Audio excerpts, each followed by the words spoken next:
첫 장은 미생물학 소개입니다. 예.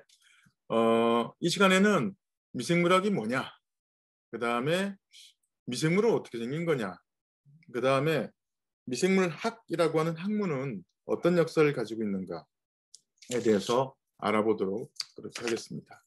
그래서 여러분이 이 수업이 딱 끝나고 나면 뭐를 할 수 있으면 좋겠다 싶은 바람이 있냐면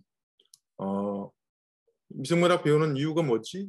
라는 걸 알고 그 다음에 미생물의 종류를 구분해서 얘기할 수 있고 그다음에 코호의 4가지 원칙이라는 게 있거든요. 그거를 설명할 수 있어야 되고 그 다음에 미생물학이 발전하는 과정 중에 여러 가지 역사적 사실들이 좀 있어요. 그것들에 대해서 설명할 수 있으면 좋겠어요. 오늘 배우는 시간은 굉장히 유용합니다. 언제 유용하냐 하면 남들한테 아는 척 할 때 써먹을 게 많아요. 그래서 잘 들어두면은 다음에 이제 무슨 친구들을 만났을 때 코로나는 말이야, 바이러스는 말이야, 세계는 말이야 이렇게 얘기할 수 있어요. 그런 능력을 갖게 되는 중요한 시간입니다. 그래서 미생물학이란부터 얘기해 보도록 그렇게 하겠습니다.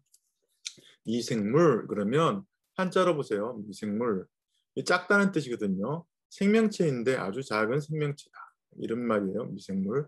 그래서 영어로도 마이크로 오르가니즘이란 말을 씁니다. 마이크로 작다는 뜻이죠. 오르가니즘 생명체라는 뜻이에요. 그래서 미생물은 마이크로 오르가니즘이라고 얘기를 합니다. 이거는 너무 작기 때문에 맨눈으로는 관찰할 수가 없어요. 그래서 보통 우리가 뭘로 봅니까? 현미경으로 확대해야 관찰이 가능합니다. 그래서 눈에 안 보이는 작은 생명체들을 미생물 이렇게 얘기합니다.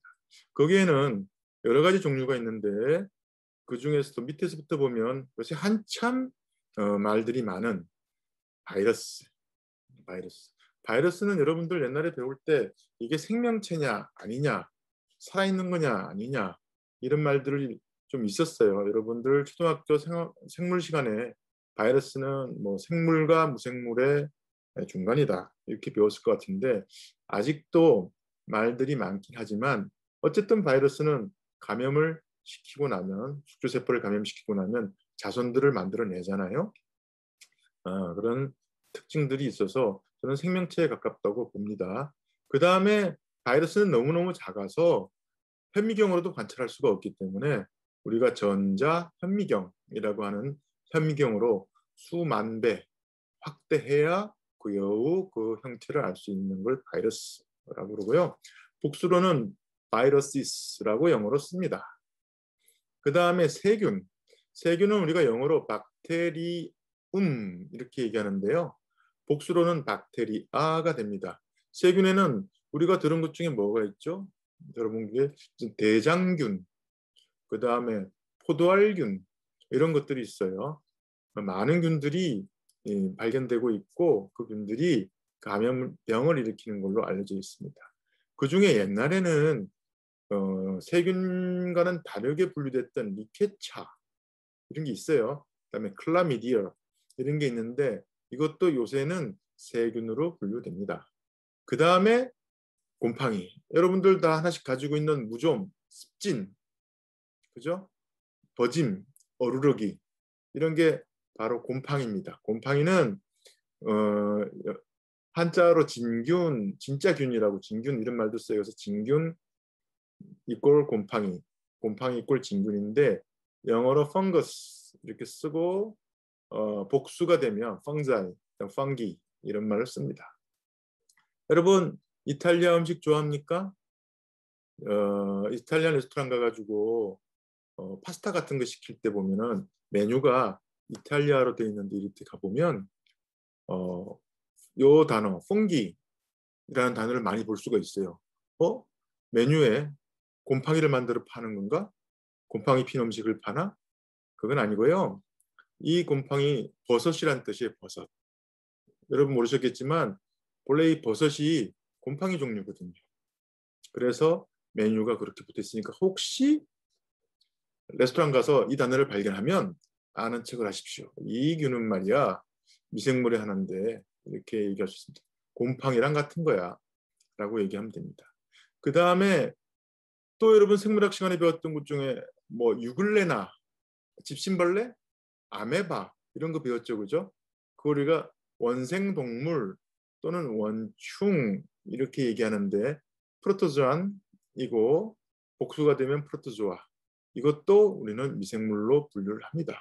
이렇게 미생물에는 바이러스부터 원생동물까지 굉장히 다양한 생명체들이 미생물들을 구성하고 있습니다. 그러면 이러한 미생물들에 대해서 공부하는 학문, 그거를 우리가 미생물학 이렇게 얘기하거든요. 마이크로바이올로지.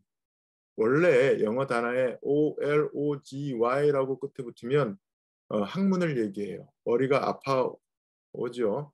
그래서 미생물에 대해서 공부하는 학문을 마이크로바이올로지 이렇게 얘기하고요. 미생물학은 원래 미생물에 대해서 공부하는 건데 우리가 뭐 의과대학 또는 간호대학에서 배우는 미생물학은 병원 미생물학이에요. 패스제닉 마이크로바이올로지.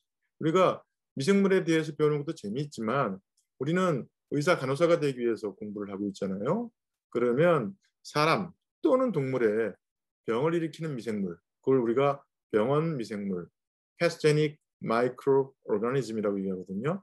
이거에 대해서 공부하는 학문을 우리가 병원 미생물학 이렇게 얘기합니다. 이러한 병원 미생물학의 한 분야로서 간호미생물학, 너싱 마이크로바이올로지가 있는 거예요.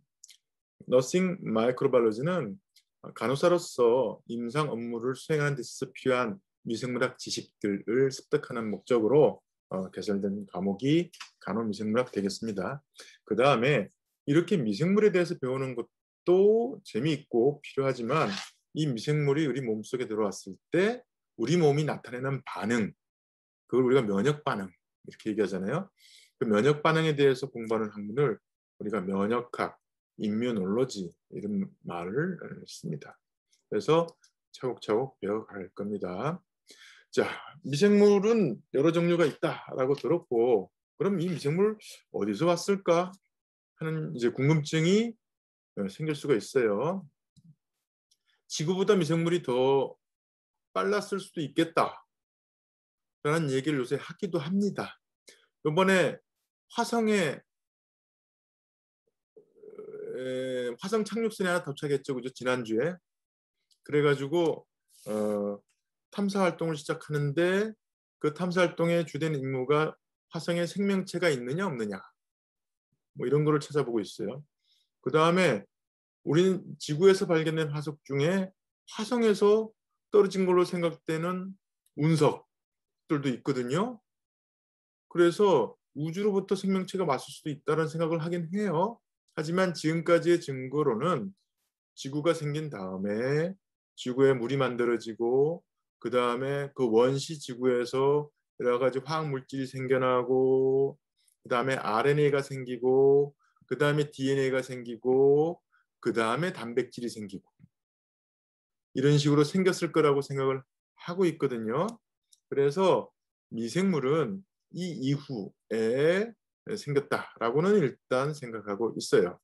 그래서 여러분들 생물 시간에 배웠는지 모르겠지만 원시 대기 중에 암모니아, 메탄 가스가 있는 상황에서 뜨거운 물이 있고 그 와중에 번개가 치면 아미노산이 만들어지고 이런 얘기들 배웠죠, 그죠? 그렇게 해서 원시세포 유기물이 만들어지고 그게 원시세포가 되고 끊임없는 진화 과정을 거쳐서 생명체가 만들어졌을 거다라고 추정하고 있거든요. 그런데 일단 만들어진 원시세포가 끊임없이 진화를 거듭해서 이렇게 다양한 생명체로 이제 뻗어나갔어요. 이렇게 나무가지처럼 뻗어나가는 걸 우리가 생명수 이렇게 얘기하는데 진화되었다고 생각하죠. 사람은 여기 있어요, 지금. 맨 오른쪽 제 머리 위에 있고요. 그 다음에 세균은 어디 있습니까? 아까 세균은 뭐라고 그런다 그랬어요? 박테리아라고 그런다 그랬죠. 그래서 요 맨 왼쪽 앞쪽에 박테리아라고 있어요. 거기 보면 뭐 코칼스, 바실러스, 스피룰름, 비브리오 이렇게 돼 있는데 생명체는 이렇게 차곡차곡 진화의 단계를 밟아가면서 생겼을 거라고 생각해요. 박테리아라고 크게 보이죠. 그 위에 유카리오타라고 보이죠.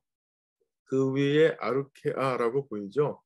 박테리아는 세균이고 유카리오타는 진핵세포, 우리 사람 세포와 같은 진핵세포라는 뜻인데 거기에 보면 옆에 빨간 글씨로 펑기 이렇게 돼 있잖아요. 곰팡이가 거기에 들어가요. 그 뒤에 버섯 모양 보이죠? 버섯하고 곰팡이하고 같은 거다. 그 위에 아르케아, 이거는 원시 세균이란 뜻이 원시 세균. 이런 식으로 뻗어나가고 거기서 식물도 뻗어나가고 동물도 뻗어나가고 곤충도 뻗어나가고 이런 식으로 진화해 왔습니다.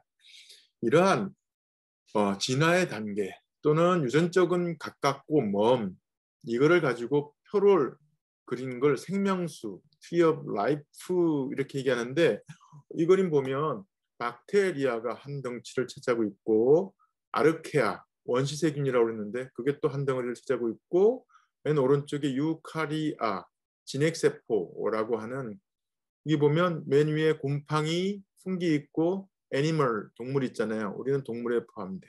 그런데 빨간 화살표, 녹색 화살표가 있죠. 빨간 화살표는 미토콘드리온. 이게 뭐예요? 우리가 사립체라고 불렸던 거. 생물 시간에 배웠어요. 미토콘드리아가 어떤 역할을 하지? 산소 호흡하는 데 쓰고 에너지 생산하는 데 쓰이는 거잖아. 그게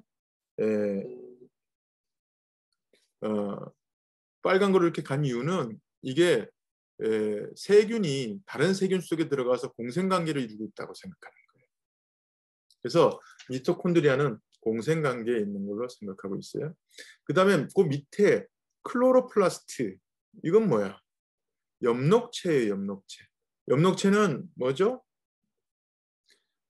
광합성 하는데 사용되는 거잖아요. 그래서 엽록체는 나중에 들어가는데 들어가서 뭘로 발달해? 식물로 되는 거예요.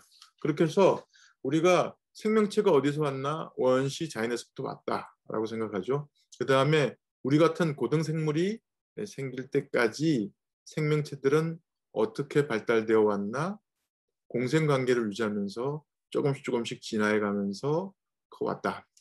미토콘드리아가요, 재밌는 게 우리가 세균 죽이는 약 있잖아요. 항생제 또는 항균제라는 거, 그거를 먹으면 어떤 항균제는 미토콘드리아를 망가뜨리는 경우가 있어요. 그리고 미토콘드리아는 배우셨는지 모르겠지만 그 안에 유전자를 독자적으로 가지고 있는데 그 유전자가 오히려 세균이랑 비슷해요. 그래서 우리가 이제 눈치챈 거지. 아, 세균이 우리 몸속에 들어와서 살고 있네 라고. 미토콘드리아는 어디서 발견돼요? 세포 속에서 엄마로부터 받은 거예요. 그래서 내가 아들이든 딸이든 내 몸의 미토콘드리아는 엄마한테서 받은 거야. 그런데 미토콘드리아는 자기 독자적인 유전자를 가지고 있다고 그랬잖아요. 그래서 생각해보면 내가 우리 어머니보다 아버지보다 엄마랑 더 가까운 이유가 그래. 엄마한테서 유전자 반, 아빠한테서 유전자 반 받았다고 생각했는데 미토콘드리아 유전자는 또 엄마로부터 받은 거거든. 그래서 엄마 쪽에 더 가까운 것 같아요. 자, 그런데 이제 우리 생명체의 기본 단위는 세포잖아요. 세포. 그런데 이 세균 세포하고 그다음에 지금 자꾸 얘기하고 있는 진핵 세포, 곰팡이가 속해 있는 우리 동물 세포가 속해 있는 유카리오틱 세포하고는 차이가 많이 나요. 여기 그림에 왼쪽에 있는 게 원시 세포, 원핵 세포고 그다음에 오른쪽에 있는 게 진핵 세포인데 세균은 원핵 세포로 되어 있어요. 그런데 반해서 식물이나 동물은 진핵 세포로 되어 있어요. 원핵 세포와 진핵 세포를 구분하는 가장 근본적인 차이는 이게 뭐 세포막도 있고 세포질도 있고 다 있지만 가운데 핵이 있느냐 없느냐, 핵이 있느냐 없느냐가 근본적인 차이예요. 원핵 세포는 핵이 없이 유전 물질이 세포질 내에 그냥 녹아 있고요. 그 다음에 진핵 세포는 동물이 되었던 식물이 되었던 세포질 내에 핵막으로 둘러싸인 핵질, 그 핵질 속에 유전자가 들어있는 온전한 핵을 갖고 있어요. 그래서 진짜로 핵을 가지고 있다라고 해서 진핵 세포라는 말을 쓰고요.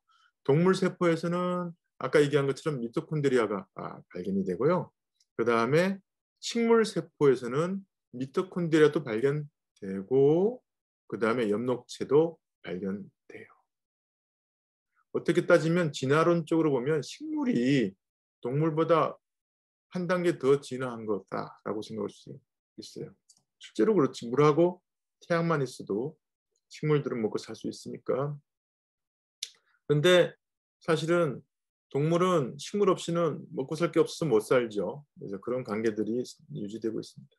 그 와중에 미생물은 말씀드린 것처럼 바이러스, 세균 이런 게 있고 곰팡이, 기생충도 있지만 원충 동물도 있고. 그런데 세균하고 곰팡이를 구분하는 게 뭐라고? 세균은 원핵 세포로 돼 있고 곰팡이는 뭘로 돼 있어요? 진핵 세포로 돼 있거든. 그래서 원핵 세포로 돼 있는 세균보다 더 단순한 구조를 가지고 있는 것들을 하등 미생물 이렇게 얘기하고 곰팡이처럼 진핵 세포로 되어 있으면서 병을 일으키는 미생물들을 고등 미생물 이렇게 얘기합니다. 미생물은 되게 작아서 매우 작아서 눈으로 볼 수가 없다고 그랬어요. 얼마나 작을까? 크기를 보면 우리 몸속에서 가장 작은 세포 그러면 보통 적혈구 얘기해요. 적혈구. 피를 빨갛게 하는 적혈구 사이즈가 외우기 쉽게 하려면 길이가 한 8 마이크론 정도 돼.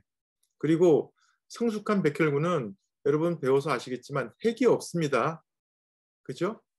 피 속에서 적혈구의 수명은 한 120일 정도 되는데 핵이 없어요. 그래서 이 그림 가운데 보면 적혈구 직경 8,000 나노메타 이게 8 마이크로란 뜻이거든. 되어 있는데 두께는 얼마나 될 것 같아요? 원래 세포는 둥글둥글해서 일로 여기로 봐도 8, 저기로 봐도 8이라 해야 되는데 적혈구는 핵이 없다 보니까 가운데가 오목해요. 그래서 두께는 4 마이크로 정도 되고 온폭한 데의 두께는 한 2 마이크로 정도 됩니다. 이런 구조가 왜 좋냐 하면 모세혈관을 빠져나갈 때 이게 비틀어지면서 빠져나가거든. 그런 걸 가능하게 해요. 그런데 이 적혈구보다 세균은 훨씬 적습니다. 비교적 큰 세균인 대장균은 대장에서 사는 균이라고 대장균인데 길이가 3 마이크론, 두께가 1 마이크론 정도 돼요. 작아서 눈으로는 볼 수 없어요, 정말로. 그런데 그 세균, 작아서 볼 수 있는 세균에 비하면 바이러스는 또 무지무지 작아요. 그래서 바이러스는 종류가 상당히 많고 크기 차이도 많이 나는데 보시면 여러 가지 밑에 보면은 바이러스들이 나와 있죠. 천연두 바이러스는 그 와중에 꽤 큰 천연두 바이러스인데 크기가 한 200 내지 300 나노메타 정도 되는 바이러스고 그 다음에 담배잎 모자이크 바이러스라는 바이러스가 있는데 그것도 길이가 한 300 나노메타 정도 되고 그 다음에 세균에 들어가서 사는 바이러스가 있어요. 그걸 우리가 박테리오파지라고 얘기하거든요. 그것도 꽤 크고 그 다음에 작은 바이러스 중에 수아마비 바이러스 이거는 아주 작아서 한 30 나노메타 그 다음에 작은 박테리오파지가 있어요. 그거는 한 24 나노메타 이렇게 사이즈가 작아요. 이거를 비교를 해보면 당장 구분이 안 되는데 혹시 축구장 가본 사람 있어요? 축구장? 여러분이 수아마비 바이러스다. 그러면 여러분이 저 적혈구 그죠? 안에 딱 가서 보면 비교가 돼. 축구장에 들어가 있는 사람 정도 차이가 나는 거야. 사이즈가 굉장히 차이가 납니다. 매우 작다라는 거죠. 이러한 미생물들이 옛날부터 진화나 이런 걸 통해서 있었는데 사람은 몰랐지. 미생물이 있는지 없는지도 몰랐어요. 왜 몰랐을까요? 볼 수가 없었기 때문에. 그죠? 그런데 점차 과학이 발달하면서 볼 수 있게 됐어요. 미생물이 있는지 없는지도 몰랐고 볼 수도 없었지만 사람들이 경험을 통해서 뭔가가 있고 그게 사람의 생명을 위협한다라는 거는 또 알고 있었거든. 그래서 우리 역사 기록에 남아있는 것들을 쭉 보면 흑사병, 패스트, 천연두, 콜레라, 결핵, 또 스페인 독감, 요새 나온 후천성 면역 결핍증, 에볼라 바이러스 감염증, 요새 사스, 그다음에 조류 인플루엔자, 메르스, 코로나19 등등등등 많은 전염병들이 있었다. 그리고 이게 오염된 물, 오염된 공기 또는 짐승한테 물리거나 그다음에 쥐가 들끓거나 이러면 걸린다라는 거는 알고 있었어요. 그래서 역사 기록을 살펴보면 우리가 모르는 부지불식간에 끊임없이 많은 병들이 유행하면서 사람들을 해쳐왔다라는 것을 우리가 알 수 있어요. 여기 보이는 크기는 죽은 사람의 수야. 이 그래프는 작년 그래프라서 지금 코비드19가 몇 명 안 죽은 걸로 되어 있지만 이 표는 이제 곧 바뀔 거예요. 다행히도 더 많은 사람들이 돌아가시기 전에 백신이 나와서 백신 치료가 이제 예방이 가능하기 때문에 조금 나아질 거라고 생각하지만 또 변종이 생기고 이래서 아직도 걱정이 큽니다. 그래서 우리가 이제 코비드19 때문에 지금 고통받고 있지만 옛날에 얼마나 많은 사람들이 죽고 했을까 뭐 이런 걸 갖고 얘기를 하는데 여기 제일 많이 사람 죽은 게 뭘로 돼 있어요?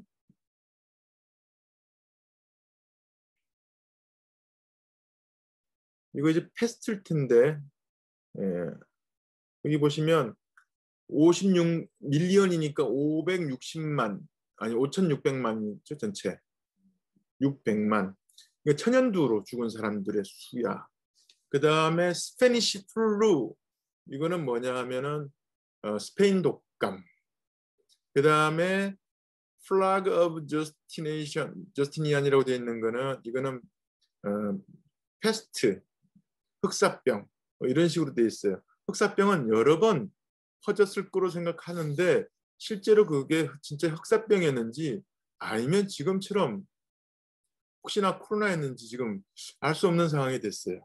그리고 최근 들어서는 열심히 퍼진 게 뭐냐면 플루라고 돼 있는 그 뭐죠? 독감 이런 것들이 사람들을 굉장히 많이 죽여왔죠. 그렇습니다. 사람들은 왜 수많은 사람들이 죽어나가지에 대해서 걱정하고 고민하기 시작했어요. 그래서 어떤 생각을 하게 됐냐면 신이 벌을 내린 거다. 그걸 신벌설이라고 그래요. 신벌설. 그래서 신이 우리가 신한테 공경을 제대로 못했거나 아니면 뭐 재물을 제대로 안 바쳤거나 이래서 벌을 내리는 거다라고 생각하고 진단을 내렸기 때문에 병을 치료하는 방법은 뭡니까? 바로 신의 노염을 푸는 거였어요. 그렇게 해서 다시 재물을 갖다 바치거나 뭐 그다음에 축제를 열거나 이런 식으로 질병을 치료할 생각을 했었죠. 그런데 이제 시간이 지나면서 그건 아닌 것 같다라는 생각을 하게 됐어요. 그게 이제 기록으로 남아있는 게 이 영감님인데요. 요새 한참 유행하고 있는 게 신도 못 고치는 게 탈모라고 이분도 의학의 아버지라고 하는 히포크라테스거든요. 탈모는 못 고치셔서 대물이세요. 기원전 5세기에 그리스의 코스라는 지역에 살던 분인데 이분은 이렇게 보니까는 지진이 나거나 홍수가 빈발하거나 화산 폭발하거나 아니면 무슨 해성이 출현하거나 이렇게 해서 환경이 변하면 공기에 오염이 있고 그런 공기를 잘못 마시면 병이 걸린다라는 관찰에 근거한 이론을 내놓았어요. 그게 오염된 공기를 독기, 마야즈마라고 얘기하는데 그래서 이러한 이론을 마야즈마 시오리라고 해요. 마야즈마 시오리. 이런 이론들을 내놓고 그럴듯하죠. 뭔가 안 걸리는 사람도 있고 걸리는 사람도 있는데 더럽거나 오염된 환경에 노출되면 병이 걸리고 이런 걸 보고 이런 이론들을 만들었지만 증명할 수가 없었다. 그런데 사람들이 기록은 끊임없이 남기고 있었거든요. 그래서 전염병에 대한 기록이 여기저기 남아있는데 그중에서 이제 우리가 뭐 인류 사상 가장 많이 많은 사람들이 읽었다고 하는 성경에 보면 이제 구약 성경에 레위기라는 게 있어요.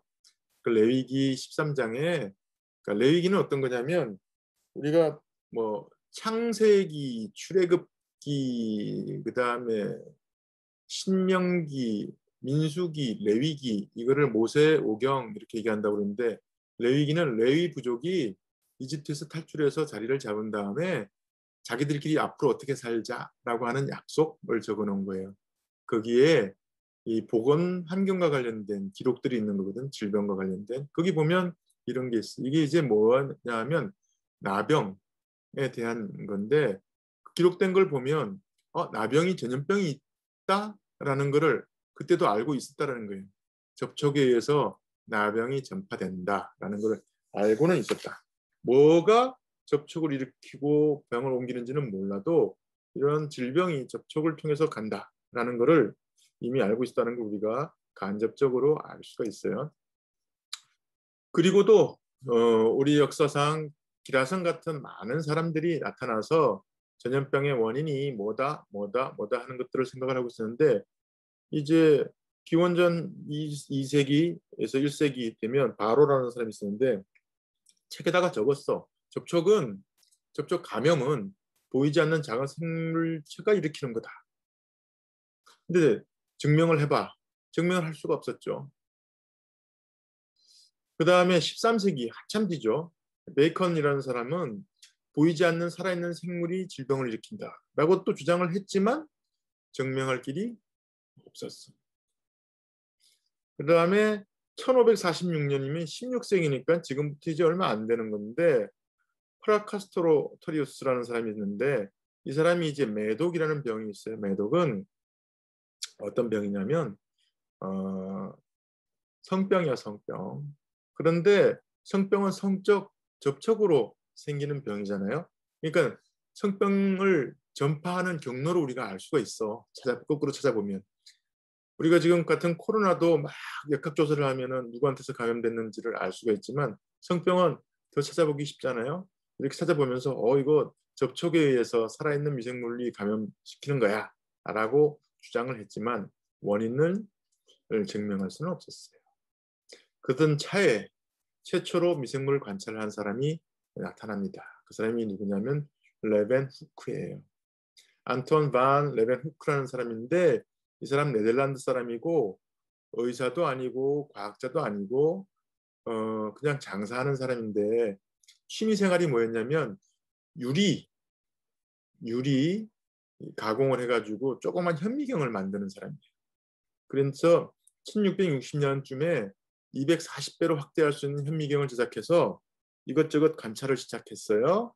그래서 세균 같은 것들, 원충 생물을 관찰을 했어요. 그래가지고 이거를 자기만 보고 있었으면은 역사에 남지 않을 텐데 1674년에 그때 당시 과학의 최첨단에 있던 영국 왕립 한림원에다가 자기의 관찰 기록을 보고를 해.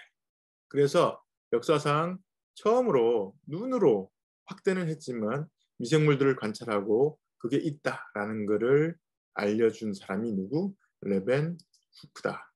레벤 후크는 여기 그림에 보이는 것처럼 이런 그림을 그려가지고 왕립 한림협회에다가 보고를 했고요. 요 옆에 있는 그림이 레벤 후크가 만든 현미경인데 지금 봐서는 뭐 현미경인지도 모르겠죠. 하지만 꽤 과학적이에요. 여기 영어로 보면 렌즈라고 돼 있는데 여기에 구슬 같은 게 하나 들어가서 240배까지 확대를 했대. 그 다음에 샘플 홀더라고 돼 있죠. 뾰족한 침 같은데 거기에다가 물건을 올려놓고 꼽아놓고 관찰을 했던 거예요. 그 다음에 포커스 노브라고 영어로 돼 있는데 그거를 돌리면 렌즈하고 그 다음에 그 샘플 홀더하고 사이가 가까워졌다 멀어졌다 하니까 초점을 맞출 수가 있어서 꽤 과학적으로 돼 있죠. 그 다음에 밑에 샘플 트랜슬레이터 이렇게 돼 있는데 이거는 이제 돌리면은 샘플의 위치를 바꿀 수 있어요. 이런 구조로 현미경을 만들었는데 이 사람 이거 만들고 만드는 기술을 남한테 안 알려주고 그냥 갔어. 죽어서 지금 똑같이 못 만들어. 어떻게 렌즈로 240배짜리를 지금 만들 필요도 없긴 하지만 똑같이는 못 만듭니다. 그런데 이제 그렇게 해서는 관찰하는 게 쉽지 않았거든요. 그 다음에 이제 더 나은 현미경이 나오기 시작했어요. 그래서 1590년에 한스 얀센이라는 사람, 이 또 네덜란드 연마사인데 이 사람은 두 개의 렌즈를 한 경통에 붙여가지고 만든 이름 현미경, 우리가 복합 현미경 이렇게 얘기하거든요. 만들어서 관찰을 시작하고, 그다음에 로버트 후크라는 사람이, 이 사람 뭐 하는 분이죠? 여러분들 생물 시간에 배웠는데 세포를 발견한 사람이잖아요. 세포. 그렇지? 이 사람도 더 나은 현미경을 만들어서 관찰을 시작하고 기록을 남기고 이렇게 됐어요. 그래서 현미경이 발달되면서 비로소 미생물학의 세계가 열렸어요. 예전에는 의심을 했는데 뭐가 있는지 없는지는 몰랐거든. 그런데 현미경이 생기니까 눈으로 이제 볼 수가 있는 거예요. 이거 보는 건 믿기가 쉽잖아요. 그렇게 해서 미생물학의 세계가 열리기 시작해요. 오, 미생물이 있네? 그러니까 옛날에 뭐 바로라는 사람이나 프로카스토리우스라는 사람이나 다른 사람들이 뭐 보이지 않는 미생물에 의해서 병을 일으킨다 라는 얘기가 그 걔네들 어떻게 알았지? 타임머신 타고 올라간 현대인인가? 어쨌든 간에 기록이 있네 라고 이제 알게 됐어요. 그런데 이제 논란이 생겼어. 어떤 논란이 생겼냐면 미생물이 작은 게 이거 어디서 온 거지? 그때 당시는 중세에서 근세로 넘어갈 시대라 그 중세 암흑기를 거치던 시절이라 뭐를 철석같이 믿었냐 하면 사람은 뭘로부터 만들어졌다? 흙으로부터 만들어졌다. 그렇지? 흙이 하나님이 바람 보니까 아담이 만들어졌고, 그 다음에 아담이 심심할까 봐 문제 발언이긴 하지만 갈빗대를 뽑아가지고 이불을 만들었다. 그러죠? 그래서 무생물, 흙으로부터 생명체가 나온다. 그게 자연 발생설이야. 자연 발생설. 그런데 과학자들은 그럴 리가 없다. 생명은 생명체에서만 나오는 거다. 라고 생각했어요. 그게 생명 속생설이거든. 그 논쟁이 대두되면서 미생물이 과연 어디서 온 건가에 대한 얘기가 됐어요. 왜? 사람들이 관찰을 하는데 어떤 관찰이 있었냐면 더러운 헝겊 조가리를 상자에 넣어서 집 구석에다 놔두면 쥐가 생기더라. 봐. 헝겊에서 쥐가 생겼잖아. 고기 국물을 찬장 위에다 올려놓으면 구더기가 생긴다. 봐. 구더기가 죽은 국물에서 생겼잖아. 그 다음에 세균이 또 보니까는 꼬물꼬물하는 것들이 썩은 고기 국물에서 생기는 거 봐. 봐. 이거는 자연 발생하는 증거야. 라고 사람들이 주장을 했거든요. 그런데 이제 그게 아니라는 걸 과학자들이 나서서 밝히기 시작했죠. 그 중간에 있는 사람이 이제 루이 파스테르. 들어봤습니까? 파스테르. 어디서 들어봤지? 파스테르 우유. 그 파스테르 우유의 파스테르 아저씨가 이 아저씨입니다. 이분은 화학자고 과학자. 미생물학자가 아닙니다.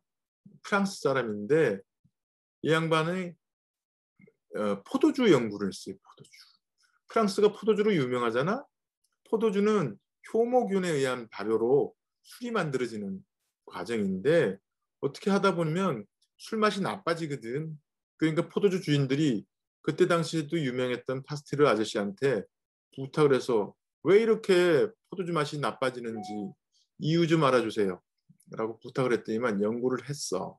해서 어떻게 알았냐면 나쁜 효모균, 나쁜 균이 오염되면 포도주 맛이 나빠진다라는 걸 알게 되면서 동시에 뭘 알게 됐냐면 효모균이 포도주를 만드는 발효를 일으킨다는 걸 알게 됐거든. 그 다음에 나쁜 균과 좋은 균이 있는데 나쁜 균을 죽이는 방법으로 좋은 살균법, 그걸 우리가 파스테르 아저씨가 만들었다고 해서 파스테리제이션이라고 얘기하는데 온도를 한 60도 정도로 가온해서 한 30분 정도 유지시키는 게 좋은 살균법이. 이렇게 하면 어떤 일이 벌어지냐면 나쁜 세균, 나쁜 효모균은 죽고 좋은 세균, 좋은 효모균은 살아남아서 맛이 나빠지는 것을 방지할 수 있어요. 처음에 고안했을 때는 포도주 때문에 고안했는데 포도주는 향기가 굉장히 중요한 술이에요. 그래서 쓰지 않고 요새 어디 쓰냐 하면 우유, 살균할 때 써. 그래서 우리가 파스테르 우유라고 하는 우유는 이 파스테르 아저씨가 고안한 살균법으로 살균한 우유를 파스테르 우유라고 그래. 뭐를 살균하기 위해서 만들었냐면 우유에서는 결핵균 없애려고 만든 게 파스테르법입니다. 그 다음에 증기밥솥에서 균을 찌면 균이 죽는다라는 것을 알아서 고압증기멸균법, 그다음에 마른 열로 오랫동안 한 300도 정도 가온하면 세균이 죽는다. 그게 건열멸균법 이런 걸 개발했고요. 탄저병이라는 병이 있거든요. 또 광견병이라는 병이 있어요. 거기에 예방 백신을 개발을 해서 예방을 하기도 했습니다. 그 다음에 닭의 콜레라균, 기타 병균 발견하는 업적도 쌓았고 무엇보다도 백조목 플라스크 실험을 통해서 자연 발생설, 아까 뭐라 그랬죠? 무생물에서 생물이 나온다라고 하는 자연 발생설을 부정을 했어요. 이 유명한 실험이에요. 아시죠? 백조목 플라스크 실험. 이게 어떻게 된 거냐면 이렇게 고기 국물을 플라스크에다 넣고 난 다음에 끓인 다음에 목을 쭉 늘어뜨려 놓으면 목 부분에 수증기가 맺혀가지고 바깥으로부터 세균이 못 들어가거든. 놔둬도 안 썩어. 이걸 통해서 세균이 한번 죽고 나면 다시는 살아나지 못하고 먼지 같은 게 안으로 들어가야만 세균이 다시 살아난다라는 것을 이제 알게 됐거든요. 그렇게 해서 이런 유명한 실험을 통해 가지고 생물 속생설, 생명은 생명에서 나온다라는 것을 발견한 거예요. 굉장히 중요한 발견이었습니다. 그와 동시대에 또 유명한 사람 중에 한 명이 누구냐면 로버트 코흐인데 이분은 독일 사람이고 독일의 의사예요. 평소에도 코흐하고 파스텔은 사이가 안 좋았어. 특히 코흐 아저씨가 파스텔 아저씨를 못마땅해 했었어요. 그래서 하도 방해를 해서 자기는 노벨상 받았는데 파스텔을 못 받게 하다가 나중에 파스텔가 노벨상 받았어요. 이 코우는 그런데 성격은 별로 안 좋은 것 같은데 업적은 뛰어나요. 순수분리 배양법이라는 걸 개발했어요. 세균을 염색해서 관찰하는 법도 개발했어요. 동물 실험을 하는 방법도 개발했어요. 그 다음에 결핵균, 콜레라균도 개발했어요. 그 다음에 병음균을 입증하는 코의 4가지 원칙 이런 것도 만들었어요. 그 중에서도 순수분리 배양법은 굉장히 중요한 거예요. 이 순수분리 배양법은 우리가 우물물이나 아니면 구정물이나 시냇물이나 이런 걸 떠서 요새 세균 배양을 하면 여러 가지 세균이나 막 이런 것들이 섞여서 나오거든요. 그런데 그렇게 해서는 우리가 연구가 불가능해. 그런데 이 코어 아저씨는 이 중에서 순수한 한 종류의 미생물을 순수하게 분리해내는 그런 방법을 개발해냈거든요. 그걸 어떻게 했냐면 젤라틴 또는 요새 한천, 우뭇가사리에서 추출한 거 있잖아요. 여러분 잘 먹는 곤약, 그런 게 있죠. 묵. 그 성분을 섞어가지고 딱딱하게 만든 배지에다가 사실은 그 99%가 물이고 1%만 주는 고형 배지 영양분인데 거기다가 세균을 펴바르는 거야. 끊임없이 펴발라. 그렇게 해서 오른쪽 그림처럼 이렇게 지그자그로 막 펴바르다 보면 처음 시작할 땐 균들이 많이 묻지만 그 다음에는 조금밖에 안 묻어. 그걸 다시 끌어다가 또 펴바르고 이렇게 해서 바른 다음에 배양하다 보면 왼쪽처럼 이렇게 되는 거예요. 균을 많이 묻힌 데는 균들이 막 섞여서 자라지만 끝에 가면 이렇게 점점점점 한 균이 떨어져서 자라나기 시작하는 덩어리를 만들거든요. 그걸 우리가 집락이라고 얘기하는데 콜로니라는 말을 써요. 콜로니. 요거는 한 균이 분열 정식해서 눈에 보이는 덩어리를 만든 거기 때문에 하나다라고 생각을 하거든요. 그래서 이런 방법으로 균을 순수 분리 배양하는 방법을 개발했어요. 지금 보면 참 쉽지, 단순하고. 그런데 이게 획기적인 고안이었거든요. 이렇게 하면은 여러 개가 섞여 있는 것 중에서 이렇게 하나를 뜯어낼 수가 있고 하나하나를 다 성분 분석을 하면 이게 어떤 세균인지 지금 알 수가 있게 됐어요. 그러면서 이 사람이 이제 동물 실험도 하고 막 했단 말이죠. 이게 이런 예거든요. 보면은 섞여 있는 균 중에서 이렇게 순수 분리 배양을 하면 한색 빨갛게 보이는 집낙도 있고 노랗게 보이는 집낙도 있잖아요. 그죠? 그 빨간 거하고 노란 거하고는 완전히 다른 세균인 거야. 이런 식으로 이제 구분해 낼 수가 있었던 거죠. 이게 어떤 의미를 가지느냐? 이제 미생물이 있다는 거 알았죠. 그죠?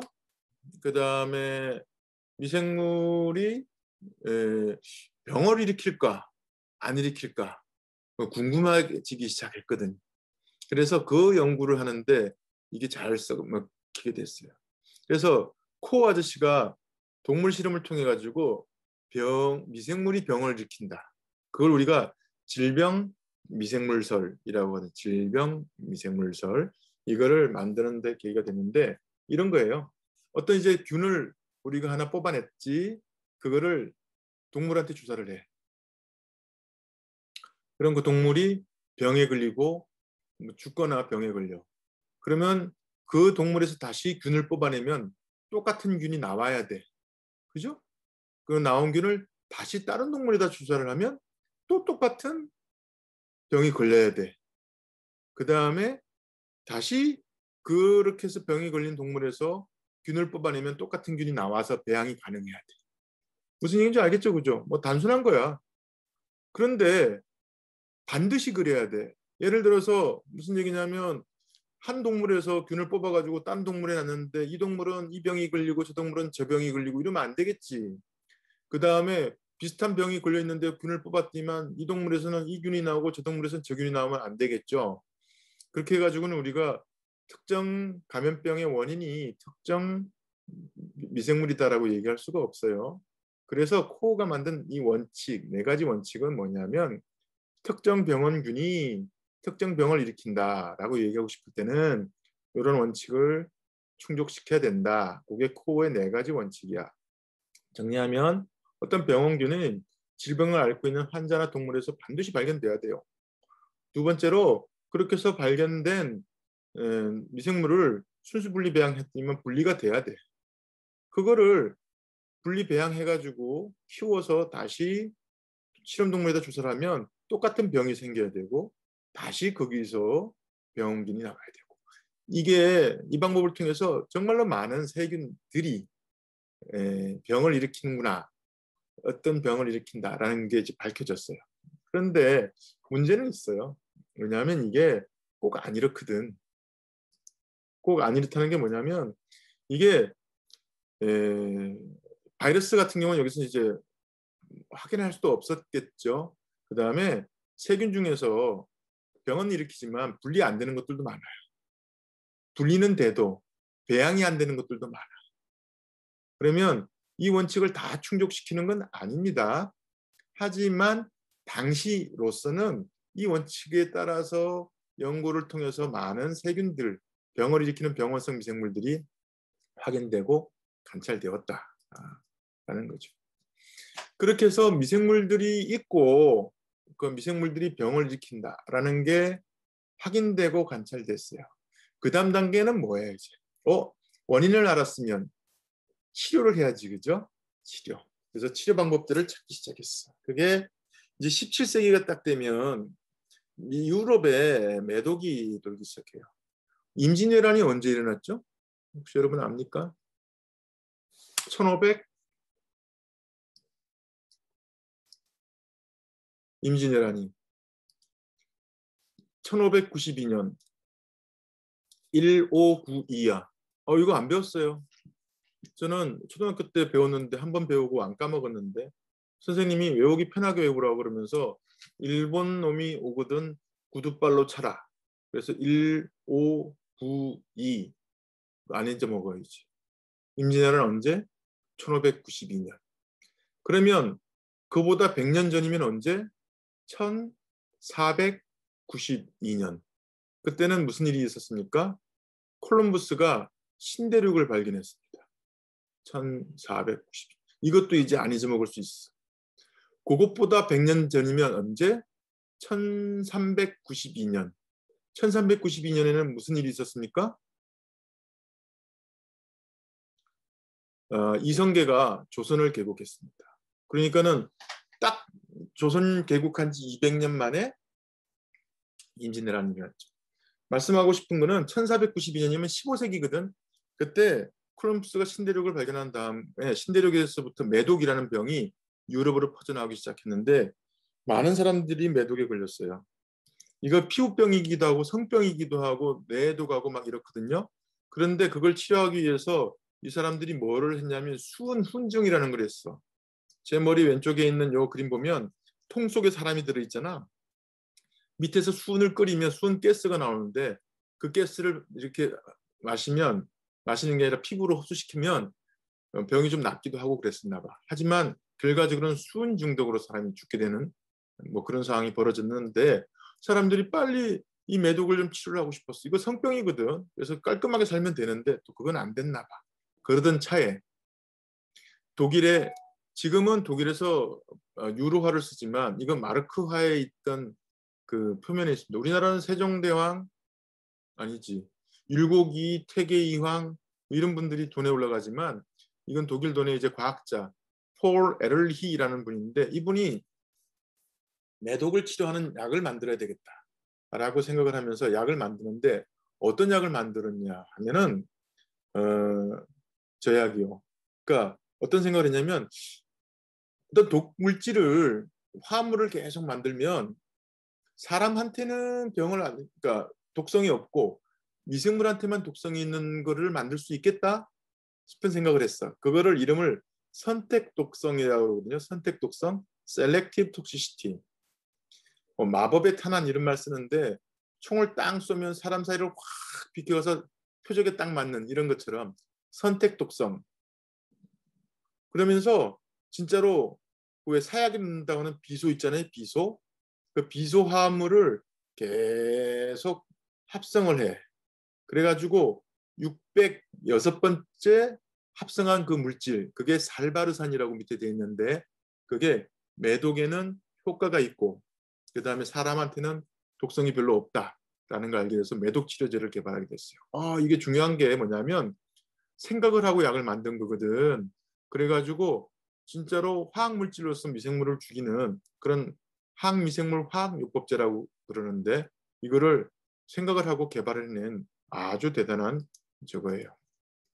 그 다음에 여러분들 어디서 들어본 페니실린 아시죠? 플레밍이라는 분.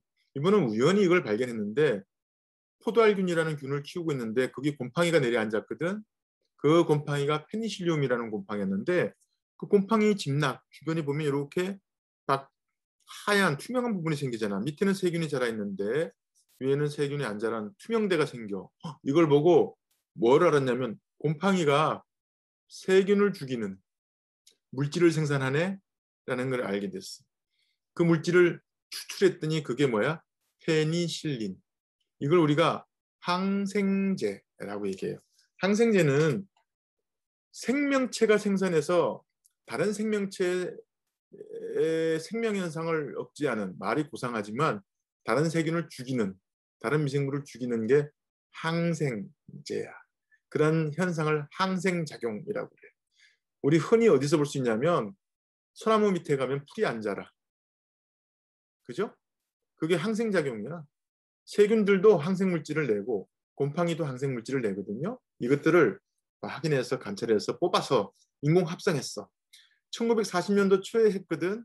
그리고 그때 무슨 일이 벌어졌습니까? 세계 2차 대전. 많은 사람이 전쟁으로 총 맞고 죽어가고 상처나서 죽어가고 있을 때 이 페니실린 같은 항생 물질들을 발견해서 투입함으로써 많은 사람들을 살리게 되었어요. 그리고 그게 이제 미국에서 본래 영국 사람인데 플레밍은 영국 사람인데 항생물질 페니실린은 영국에서 개발했지만 이거를 약으로 만든 거는 미국이야. 그때 연합군의 주축이었던 미국이 록펠러 재단 들어봤나요? 거기서 돈을 받아가지고 개발한 게 인공 합성한 게 페니실린. 반면에 독일 거기는 뭐가 있었냐면 드마그크라는 사람이 있었는데 이 사람은 이제 염색약 프론토실이라는 게 있거든. 이 프론토실을 먹으면 간에서 분해가 돼서 뭐가 되냐면 설파닐 아마이드라는 물질로 분해가 돼요. 이게 항균 작용을 한다라는 것을 알아냈어. 그 원리는 나중에 따로 배우겠지만 이게 이제 비타민 합성하는데 대신 들어가가지고 비타민 합성을 못하게 해서 세균을 죽이는 그런 물질이거든요. 그렇게 해서 이런 물질이 있을 수 있다는 걸 알아내고 그 다음에 1943년에 왁스만이라는 사람이 또 토양 미생물로부터 스트랩토마이신 이런 걸 발견하고 이러면서 이런 물질들이 마구마구 이제 발견되기 시작했어요. 그래서 항균제들이 엄청 나오기 시작해서 이제 세균과 그 다음에 항생제의 싸움 뭐 이런 것들이 시작됐죠. 이런 과정을 거쳐서 미생물학이 쭉 발달했어요. 시간이 짧아서 더 재밌는 얘기가 되게 많은데 다 못하고 어쨌든 감염성 질환은 지금 코비드19 때문에 엄청난 사람들이 돌아가고 계시고 고통받고 있지만 그 이전에도 사망 원인의 2위였어요. 우리가 심내혈관 질환, 그 다음에 암, 이 사망 원인 1, 2위라고 얘기를 하지만 실제로 세계적으로 보면 그 마지막에 죽을 때 폐렴으로 돌아가신다는 말 많이 하잖아. 결과적인 사망 원인은 감염성 질환이었고 이거를 잘 치료하고 예방하는 게 인류의 건강을 유지하는 아주 중요한 이벤트가 됩니다. 그래서 감염병이 역사적으로 많은 사람들을 죽여왔고 또 이런 역사적 과정을 거쳐서 발견되고 또 항생물질이 나오고 관리되기 시작했는데 그 와중에도 이 감염 관리, 이 감염을 어떻게 잘 관리를 해서 덜 걸리게 하고 빨리 낫게 하고 빨리 회복시키고 그다음에 정상적으로 복귀시킬 수 있을지에 대한 감염 관리는 굉장히 중요한 이슈로 떠오르고 있고요. 지금 보셔서 아시겠지만 코로나19도 그런 입장에 있어요. 그래서 그 현장의 최일선에 여러분이 되고자 하는 간호사 선생님들이 서 있다라는 것을 잘 아시고 그다음에 공부를 열심히 해가지고 좋은 간호사가 될 기회를 여러분들이 지금 오늘부터 가지게 됐다라고 얘기를 하며 요 수업은 여기서 중지하겠습니다.